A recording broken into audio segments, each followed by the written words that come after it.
Bismillahirrahmanirrahim. Assalamualaikum warahmatullahi wabarakatuh. Alhamdulillah wassalatu wassalamu ala Rasulillah wa ala alihi wa sahbihi wa mawala. Bagaimana kabarnya para pemirsa pada kesempatan hari ini? Semoga Anda semua di pagi hari ini selalu semangat dan selalu diberkahi dan dicintai Allah Subhanahu wa taala. Hari ini insyaallah kita akan pelajari tentang keilmuan neurotahfiz pathway. Neurotahfiz pathway ini, para pemirsa, adalah keilmuan yang sangat penting bagi setiap penghafal Al-Quran, yaitu adalah pendekatan terintegrasi yang menjelaskan bagaimana otak manusia memproses, menyimpan, dan menguatkan hafalan Al-Quran berdasarkan prinsip ilmu neuropsikologi. Jadi, keilmuan ini adalah bagaimana kita mempelajari menghafal Al-Quran dengan pendekatan neuropsikologi. Bagaimana kita mengenal cara proses kita menghafal Al-Quran mulai dari input kita, nanti masuk kepada memori jangka pendek, kemudian juga masuk kepada memori jangka panjang. Di sini penting sekali bagi setiap penghafal Al-Quran sehingga betul-betul hafalannya itu terbentuk dengan baik. Jadi ketika dia menghafal Al-Quran, dia juga paham sebenarnya bagaimana proses dia mengingat secara neuropsikologinya, sehingga ketika dia menghafal dia tahu nih treatment-treatment apa yang harus dia lakukan sehingga betul-betul hafalan yang dia bentuk itu berkualitas. Hari ini insya Allah kita akan berbicara tentang obat neurotahfiz pathway. Apa sih sebenarnya neurotahfiz pathway ini? Kemudian juga nanti kita akan pelajari step by step bagaimana sebenarnya neurotahfiz pathway ini bekerja dari sisi ingatan kita. Kemudian juga apa saja sebenarnya alat-alat yang difasilitasi oleh Allah Subhanahu wa taala kepada kita. Dan kita mengikuti neurotahfiz pathway ini. Jadi ketika kita menghafal Al-Quran, hafalan yang terbentuk itu betul-betul hafalan yang berkualitas. Nah, kemudian juga kita akan kenali nanti apa saja usaha-usaha kita yang bisa kita lakukan dari sisi panca memorize sehingga kita betul-betul mengikuti neurotahfiz pathway ini. Kemudian juga tentunya nanti kita akan isi dengan praktis dan kita akan simpulkan sekaligus kita akan tutup. Baiklah, kita buka pembahasan kita dengan membaca basmalah. Bismillahirrahmanirrahim. Jadi kalau kita berbicara tentang neurotahfiz pathway, ilmu ini adalah pendekatan terintegrasi bagaimana menjelaskan tadi ya keilmuan dari sisi menghafal. Pendekatannya itu adalah neuropsikologi. Bagaimana kita mengenal nanti bagian-bagian otak seperti hipokampus, kemudian penguatan sinaps sampai kepada neurokorteksnya. Nah, kenapa ini penting? Supaya para penghafal Al-Quran itu memiliki pemahaman baru, ya. Bagaimana sebenarnya dia menghafal Al-Quran bukan hanya secara ibadah spiritual, tapi dia juga harus memahami bagaimana cara otak dia itu bekerja. Sehingga hafalan yang dia bentuk ini adalah hafalan berkualitas dan tahan lama. Nah, neurotahfiz pathway ini adalah menjadi jembatan ya, antara ilmu modern dan juga tradisi Qurani. Bagaimana kita bisa mendapatkan cara pandang yang baru, ya berbasis dunia ibadah, diperkuat keilmuan, dan juga bagaimana kita memahami secara keilmuan neuropsikologi tersebut. Nah, kalau kita berbicara tentang step by step, bagaimana sebenarnya neurotahfiz pathway ini bekerja? Ketika kita menghafal, yang pertama kali yang kita harus pahami adalah ada bagian tools otak kita itu yang berperan. Yang namanya adalah lobus temporal dan lobus visual. Nah, ini bekerja seperti misal adalah benih. Jadi ketika kita menghafal, siapa itu yang bekerja? Ketika kita mendengar, ketika kita membaca, siapa itu yang bekerja di dalam brains kita adalah lobus temporal dan juga lobus visual atau occipital. Baru setelah itu masuk pada hipokampus namanya. Ibarat kalau tumbuhan itu yang tadinya itu benih, kemudian dia ditanam. Nah, sampai kepada prefrontal cortexnya, yaitu disirami, diberi pupuk, sampai kepada sistem limbik dan koneksi antar sarafnya. Dan yang terakhir adalah neurokorteksnya. Jadi ibarat kita itu menanam sebuah bibit, kemudian dari benih, ditanam, disirami, diberi pupuk, disinari tiap hari, sampai dengan hafalan itu menjadi tumbuh dan juga berkualitas. Nah, ini step by step proses neurotahfiz pathway yang harus kita pahami di dalam kita menghafal Al-Quran. Jadi ada tools internal kita, yaitu brains kita. Kemudian juga ada tools dari sisi eksternal, yaitu usaha-usaha kita. Sehingga proses daripada neurotahfiz pathway itu betul-betul berkualitas. Coba sekarang kita pahami dulu nih bagian-bagian otak kita. Jadi kalau kita berbicara tentang lobus itu ada 4 para pemirsa. Ada lobus temporal, occipital, lobus frontal, dan juga lobus parietal. Kalau kita berbicara tentang lobus temporal, ya, atau lobus temporalis ini adalah area otak mengolah kontribusi pada beberapa kemampuan yang paling berguna, yaitu bahasa, memori, indera. Anda menggunakan kemampuan ini secara konstan dalam aktivitas harian Anda. Dan ini berperan penting kalau kita menghafal Al-Quran, ada lobus temporal di situ berperan penting dalam proses menghafal. Atau kalau kita masuk pada lobus occipital, ini juga berperan penting, yaitu di bagian belakang otak, berfungsi sebagai pusat penglihatan. Ya.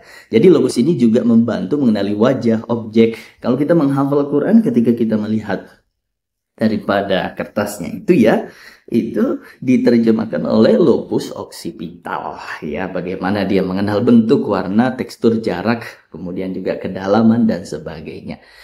Nah, kemampuan melihat dan menggambar bisa menurun atau menghilang meskipun mata tetap sehat. Ini yang berperan adalah lobus occipital. Nah, kemudian juga misalkan lobus frontal. Apa itu lobus frontal? Adalah bagian otak terbesar yang terletak di bagian depan otak dan berperan penting dalam mengendalikan perilaku, emosi, kepribadian kita. Nah, ini ketika kita misalkan menghadapi masalah problem dalam proses menghafal Al-Quran, siapa itu yang kita gunakan? Dan di bagian otak kita adalah lobus frontalnya. Kemudian juga ada lobus parietal. Ya, lobus parietal ini adalah salah satu dari 4 lobus utama otak yang terletak di bagian kepala. Kemudian juga lobus temporal ini juga penting untuk mengintegrasikan informasi sensori, pemetaan ruang, dan orientasi spasial ya. Nah, ini dari sisi lobus-lobus. Kemudian juga step yang kedua, kita juga menggunakan hipokampus. Hipokampus ini dia memiliki 2 peran penting para pemirsa. Yang pertama adalah memori spasial, ya, yaitu bagaimana memori ini penting membantu kita mempelajari peta, kota, mengingat jalan. Ini yang dipakai namanya memori spasial. Atau kita mau kembali ke jalan rumah gitu ya, ini memori spasial.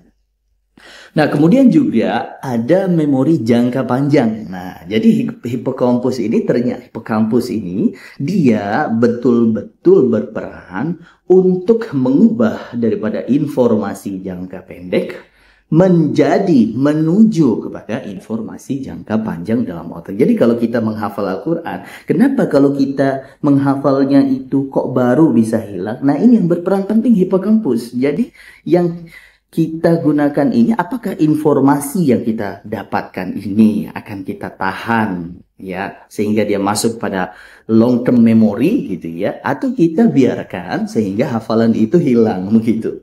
Ya, makanya penting sekali kita mengenal hipokampus ini untuk membantu kita dalam proses menghafal kita.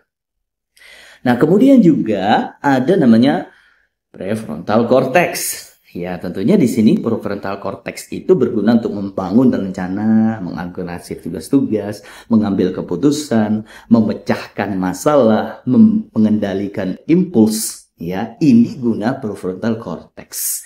Dan yang terakhir adalah ya sistem limbik dan koneksi saraf, yaitu berperan penting bagi proses kita memindahkan nanti dari sisi hafalan itu yang masih lemah ke hafalan yang long term memory dari sisi koneksi-koneksi antar saraf tersebut. Nah, kemudian juga yang terakhir pula ada yang namanya neurokorteksnya. Jadi, hafalan yang betul-betul kuat itu dia akan masuk kepada neurokorteks. Nah, neurokorteks ini tentunya berguna dari sisi fungsi kognitif, penyimpanan memori jangka panjang. Nah, ini kalau kita bisa membawa hafalan kita di penyimpanan memori jangka panjang, hafalan kita bisa sehafal Al-Fatihah para pemirsa. Dan yang terakhir adalah fungsi otak tingkat tinggi ya. Ini adalah neurokorteks. Ya, Anda bisa baca itu dan Anda bisa pahami itu. Nah, sekarang kita akan masuk kepada bagaimana sebenarnya proses kita mengingat. Dalam konteks ini adalah proses kita menghafal Quran. Satu, yang pertama ada input. Input yang kita masukkan yaitu kita membaca. Ya, input sensorik masuk daripada informasi itu. Di situ ada lobus temporal. Lobus temporal ini untuk suara dan lobus visual ya untuk teks. Nah, ketika kita membaca, mendengarkan Al-Quran, otak langsung menangkap stimulus tersebut. Input ini bersifat sementara dan cepat hilang jika tidak segera ditindaklanjuti. Jadi ketika kita proses menghafal, ya, itu yang pertama kali input sensoriknya dulu, lobus temporal dan lobus visualnya dulu. Nah, catatannya adalah input yang berulang dengan fokus tinggi meningkatkan peluang masuk ke memori berikutnya. Jadi bagaimana kita mengulang-ulangi input itu sehingga betul-betul inputnya itu baik, lobus temporal visual kita gunakan. Baru setelah itu ketika kita diulang, akhirnya dia masuk ke penyimpanan sementara. Itulah kenapa kita bisa hafal satu halaman, tapi kok 2 jam berikutnya, 3 jam berikutnya itu kok bisa hilang? Ya karena masih di penyimpanan sementara, atau kalau biasa kita sebut namanya short term memory atau STM. Nah, area ini di mana? Hipokampus. Ya, misalkan durasi menit hingga jam. Ya, proses ini ya adalah informasi ayat yang disimpan sementara ya untuk diproses lebih lanjut. Nah, ini kita yang menentukan.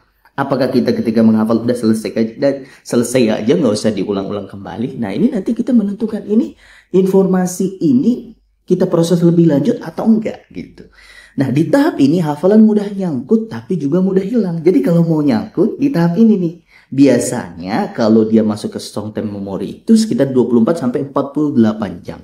Atau kalau kita biasa sebut adalah forgetting curve. Dan ini kita sudah pelajari di channel kita Ambil Official.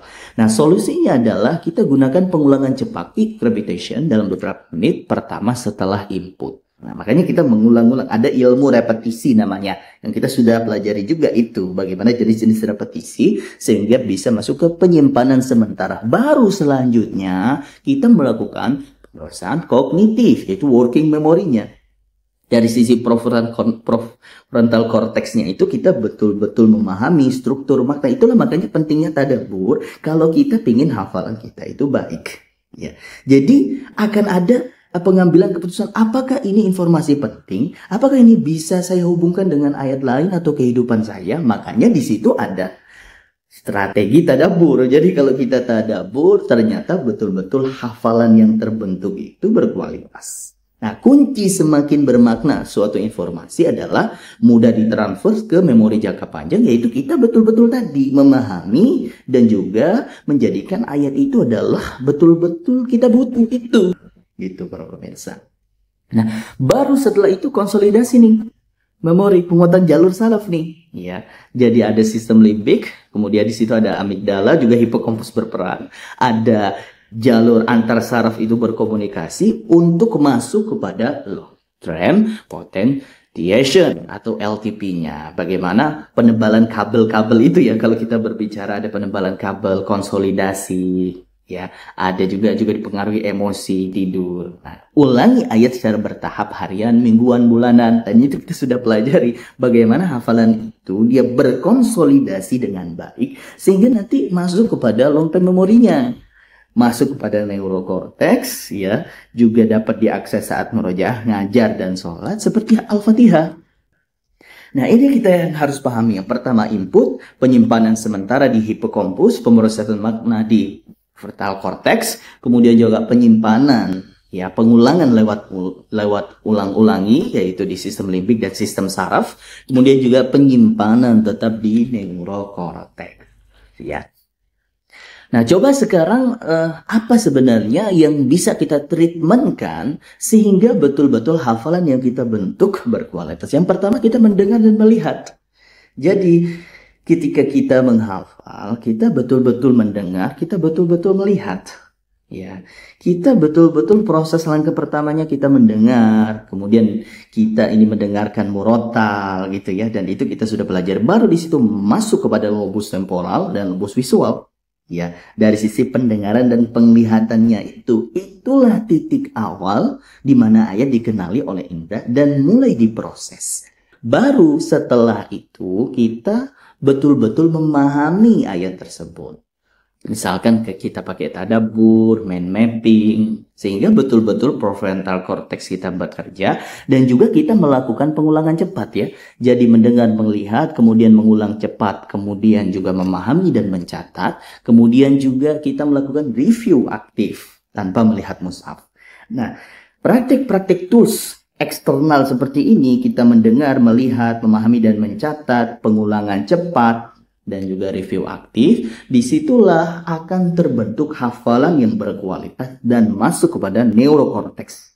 Dengan cara, kalau kita mau masuk kepada hafalan itu sangat betul-betul masuk berkualitas, masuk pada long term memory, kita harus mengulangnya itu secara rutin. Jadi dapat dipanggil nanti ayat tersebut kapan saja ketika dibutuhkan. Dan kita sudah tahu ada salah satu ustadz yang sangat luar biasa, dia bisa sebutkan itu, dia bisa panggil itu karena memang dia sudah masuk kepada hafalannya itu long term memory dan juga kekuatannya itu sangat luar biasa.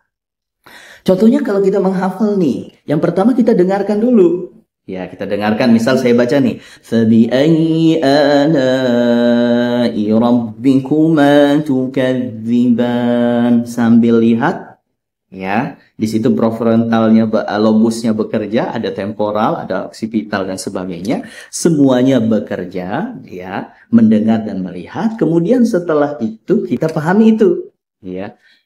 Apa sih arti daripada ayat ini? Maka nikmat Tuhanmu manakah yang kamu dustakan? Apa sih dari sisi tafsirnya?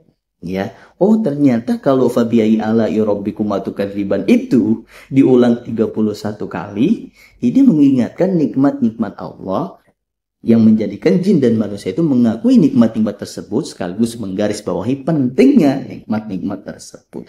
Kita sudah pahami aktif semua, kita lakukan repetition. Ulangi. Fabi'ayyi ala'i rabbikuma tukadziban. Fabi'ayyi ala'i rabbikuma tukadziban. Fabi'ayyi ala'i rabbikuma tukadziban. Fabi'ayyi ala'i rabbikuma tukadziban. Sampai pada saatnya kita sudah bisa membaca fabi'ayyi ala'i rabbikuma tukadziban ya, tanpa melihat mushaf. Tapi ingat, fabi'ayyi ala'i rabbikuma tukadziban ini harus masuk ke dalam long term memory sehingga kita bisa memanggilnya seperti Al-Fatihah. Sekarang coba kita rasakan. Fabi'ayyi ala'i rabbikuma tukadziban ini kan ayat yang populer sangat luar biasa di kalangan umat Islam. Dan sekarang kita rasakan fabi'ayyi ala'i rabbikuma tukadziban itu bisa kita panggil tanpa kita mengingatnya. Juga hafalan itu betul-betul ada ayat ini. Padahal dulu ketika kita belum pernah mengenal fabi'ayyi ala'i rabbikuma tukadziban ini, mungkin kita masih mendengar, melihat, diulang-ulang kalau sholat. Kemudian juga banyak sekali pengulangan, fabi'ayyi ala'i rabbikuma tukadziban itu kenapa sih diulang 31 kali? Itu ternyata secara tidak sadar kita menghafalnya, dan sekarang fabi'ayyi ala'i rabbikuma tukadziban Anda itu sudah masuk pada long term memory. Nah, ini makanya penting kita memahami hal tersebut. Jadi pada intinya adalah apa yang kita pelajari di sini, kita harus bisa memahami kondisi otak kita, bagaimana cara menghafal. Ya tadi itu neurotafis pathway itu kita harus pahami dari sisi internal. Plus tools apa saja yang bisa kita gunakan itu dari sisi eksternal sehingga mendukung pathway-nya. Jadi ketika kita menghafal itu, kita pahami dulu cara otak kita bekerja, kemudian juga apa saja tools-tools yang bisa kita praktikkan dari pendengaran, penglihatan, memahami, pengulangan, keilmuannya kita juga pahami, hafalan kita jauh lebih berkualitas. Itu saja yang bisa kita sampaikan. Jadi mulai daripada hari ini, Anda sudah pahami neurotafis pathway, tinggal Anda sikapi itu. Bagaimana treatment Anda? Pelajari keilmuannya. ada ilmu repetisi, kita sudah jelaskan itu. Ada ilmu bagaimana cara pengulangan, ada ilmu bagaimana cara mendengar, melihat, bahkan sudah bisa diukur. Nah, ini Anda pelajari dengan baik, insya Allah hafalan Anda akan jauh lebih berkualitas. Semoga pelajaran ini bisa bermanfaat untuk Anda. Kalau ada salah kata, khilaf, itu dari saya sendiri. Kalau ada kebenaran, datang dari Allah Subhanahu wa Ta'ala. Kita memahami otak bukan karena kita memahami secara sains saja, tapi kita bersyukur atas nikmat Allah Subhanahu wa Ta'ala tersebut. Bila taufiq wal hidayah, wassalamualaikum warahmatullahi wabarakatuh.